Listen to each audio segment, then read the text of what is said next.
בכל מקרה, יאללה, 23/10, עוד סקירה לביטקוין, מתחילים דף חלק, ואנחנו ביום רביעי, מבחינתי טוב. כרגע יש לנו את הנר הזה, נר מאוד חזק שאמור להיסגר עוד 8 שעות, עם קצת ווליום, כיסה כמעט את שתי נרות האחרונים. נר מאוד חזק, יצאנו פה נמוך גבוה יותר בנקודה הזאת. פה נשבר עם מגמת ירידה, פה שמענו את מגמת ירידה. הגענו לפה, אנחנו במגמת ככל הנראה עלייה, אם לא יקרה פה משהו דרמטי לאורך היום. גם פה אפשר לראות ב4 שעתי.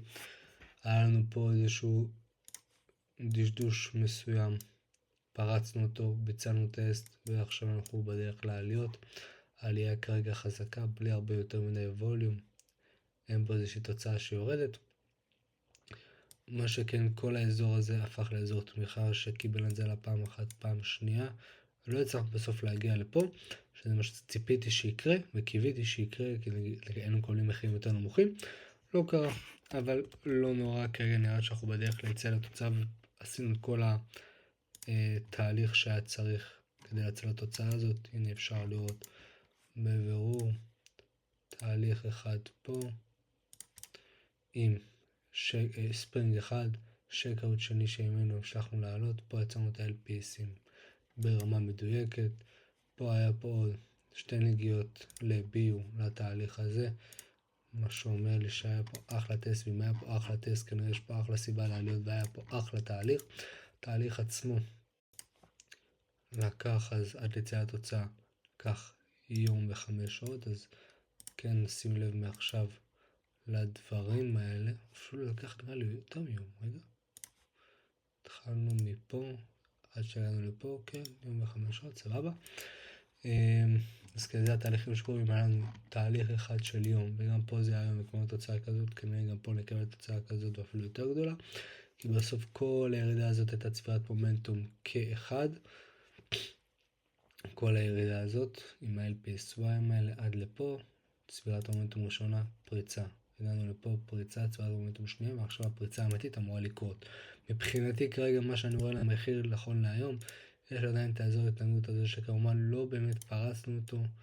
מבחינתי קיבלנו פה איזשהו פתיל ענק ביומי, אז זו הייתה פה פריצה רצינית. הציפייה כרגע שהנר הזה, אם הוא יסגר טוב, באמת יש פה איזשהו סטאפ של ווליום חלש, ווליום יורד, נר כזה מחזק של תוכן. יש פה אחלה סטאפ ללונג מבחינתי בסטאפ שלי. סטופ לוס מתחת לנמוך האחרון, טק פרופיט איפשהו ברמות ה-125,000. כמובן שזה סטופ, כמובן שזה מאוד צמוד, אבל הגיוני זה למה הדיוקים הגיעו פה. הרי בסופו של דבר, אם המחיר כבר מגיע לפה, חוזר לפה, אין לי מה להישאר בעסקה. כאילו, אם חזרנו לפה, יש פה בני נזילות, אנחנו כבר נרד לפה. בשלב מבחינתי, סטופ לוס, אם אני אראה והנר הזה יסגר כמו שצריך, אנחנו נצטרך להיכנס פה, לשים סטופ פה, אפילו פה, לעסקה הזו, ואז היה יחס סיכון, קצת יותר משתלם, בעיקר לשים את הטק פרופיט שלנו פה, 1-3, יכול להיות מעניין.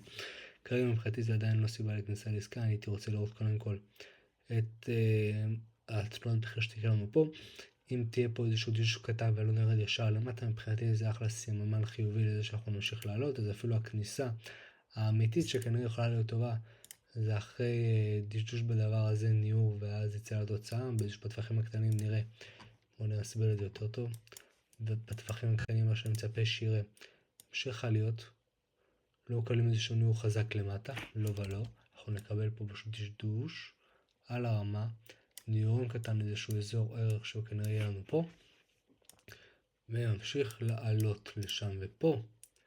אז כנראה פה תהיה הכניסה טובה, והסטופ לוס תהיה פשוט מתחת לניעור האחרון, ואז זה גם ייתן לנו אחלה יחסיות בעסקה, בעיקר לפה ייתן לנו איזה 1-5, 1-6, שזה נשמע מעולה.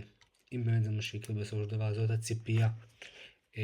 כרגע אין פה איזשהו אזור ערך שאנחנו יכולים להסתמך עליו, כמו שאתם רואים, הנרות יוצאים פתילים, וזה קרה גם בתחילת המשחק, ככה שאין בה הרבה כוח. היום הוא חמישי, ואם כל התכנות לנו של הדבר הזה היה לצאת לתוצאה למעלה, כנראה מחר יהיו את העליות החזקות, ואז שנגיע לפה, פה נתחיל לייצר את הדישדוש הראשוני, או אפילו נגיע, נפרוץ, ואז נחזור למטה, ונייצר את הדישדוש הראשוני. זה לדעתי מה שיקרה. בכל מקרה, תודה רבה.